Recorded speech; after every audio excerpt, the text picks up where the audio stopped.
You know, it's not too often that a game comes around that really enthralls me so much to the point that I can't put it down. And let me tell you, this game has been my absolute addiction for the last week and a half. Now, I'm not going to be sitting here telling you, how perfect this game is or whatever. It definitely has its flaws, and I totally recognize that, and we'll definitely be going over those things as well.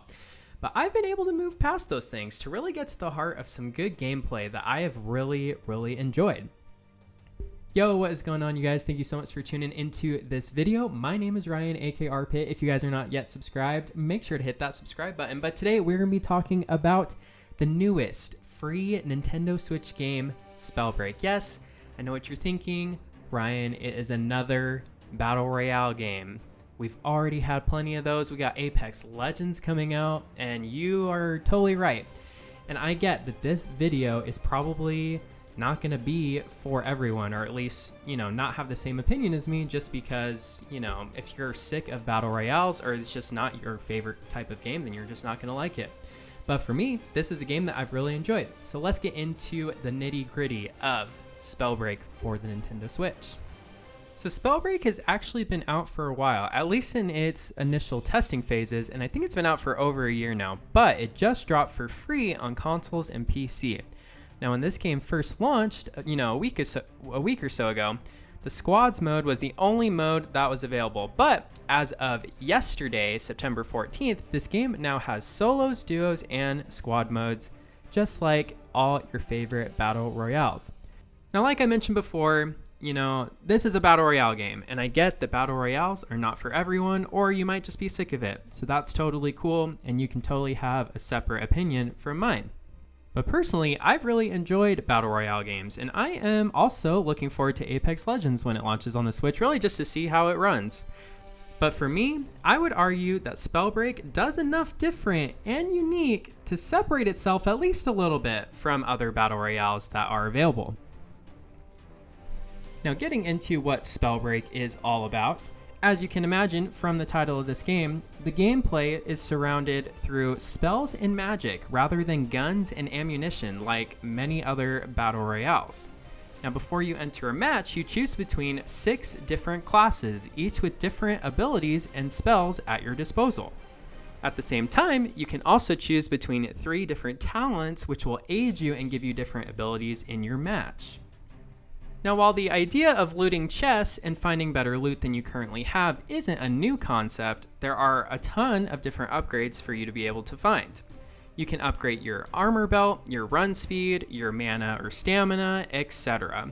You also come across scrolls, which when you read these scrolls, it'll upgrade your talents that you chose before the match started.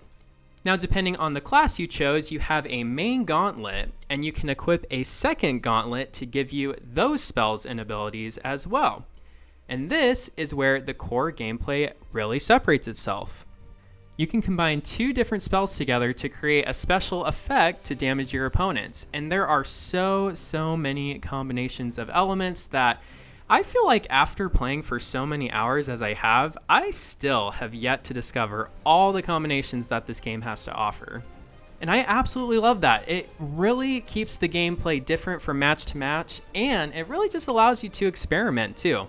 I think one of my favorite things that has hooked me on this game is the progression system. Because most battle royales, they want you to buy the season pass, and that will, unlock different skins, sprays, whatever the game has to offer, right? But in Spellbreak, at the end of each match, you are offered experience points for your class depending on how long you survived, eliminations, and, a bunch of other stuff.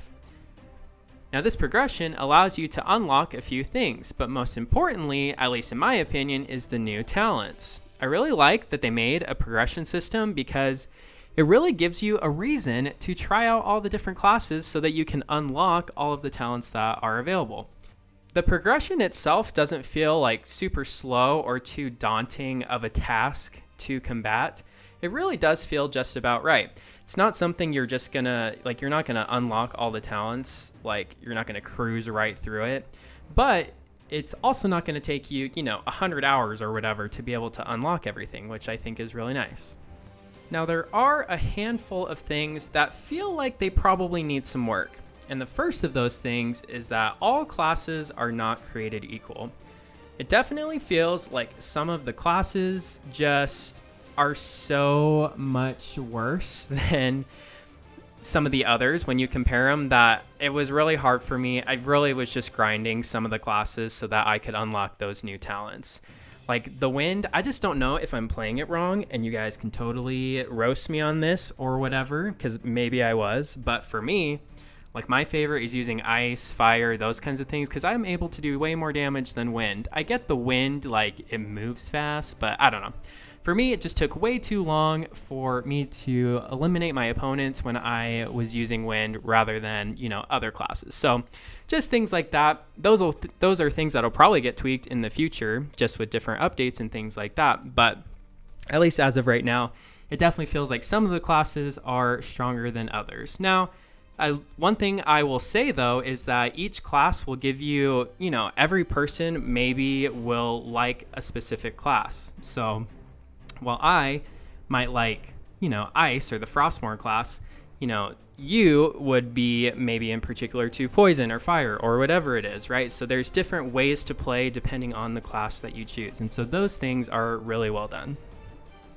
Now, playing this game on the Switch, I feel like as far as how it controls and everything, it's fine. But I definitely ran into some pretty hard frame drops at times, which were definitely frustrating. And it was definitely at those points where there's a ton of action and stuff going on around you, which is really the only time that you need the frames to not drop suddenly. But that was something that I don't think I really found it in every match. And you can probably chalk some of that up to, maybe my internet connection or whatever. But I do feel like with it being on the Switch, there were some frame rate drops that you'll probably run into if you're playing this on the Switch as well. Going along with some of those performance issues, there were times that my screen would just go black. Now, I think it's only happened to me twice, but, those are things that just shouldn't be happening in the first place. And so that's definitely something that you guys might be running into as well, or you may not. Like I said, it wasn't a super common thing, but it was something that I did run into, I think, 2 times. And along with that, before you start the game, if you get into the match, before a lot of other people, you're going to be waiting there for a sec. Well, there were times, when you start a match, you're supposed to be able to select a portal that you want to drop into, just really to say where you want to land. And there were times that I didn't even get to that screen because it said that my game was still loading. So not sure what was going on with that. And that was kind of lame just because I didn't ever get to choose where I wanted to go. And this happened more often than my screen going dark, but still not enough to really, not make me want to get back into the game, if that makes sense. But it is something to be aware of and something that you guys might be running into as well. So, hopefully that's something, these are some of the things that they can fix. I don't know if that's happening on other consoles or, on PC or whatever. I'd imagine it's probably not, would be my guess, but that's definitely something that you might be running into as well if you're playing this on the Switch. So like I said in the beginning, this game is definitely not without its flaws, and it definitely has a ton of similarities with other Battle Royale games. You've got your chest, you've got your shield, you've got your health, you've got, the storm. So there's those kinds of things that definitely are totally the exact same.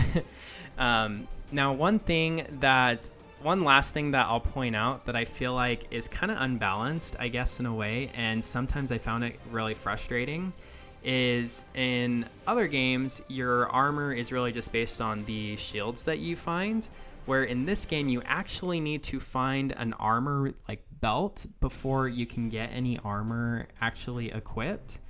And I see the concept for sure, but it was really annoying when I would drop into the game next to somebody else. They would be able to find, an armor belt that gave them 80 health, 80 extra armor instantly.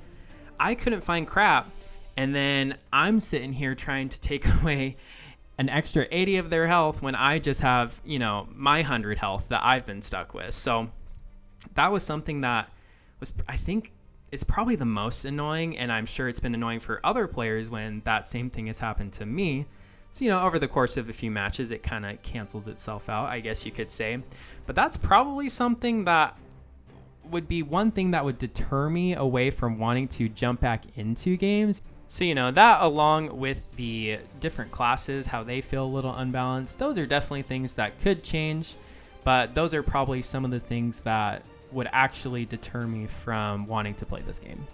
Now, one thing I do like that is different from this game from other games as far as the storm goes is once you've made it into like the first 4 levels of the storm, with each one, as you enter the new safe zone, you kind of level up your character. And so that may give you different abilities. So for example, like with the ice class, you will be able to level up so that you'll be able to freeze in midair while you're aiming or something like that. So small upgrades can happen throughout the game as you enter those new safe zones. So that's like a nice touch that they've added and made a little bit different from other games.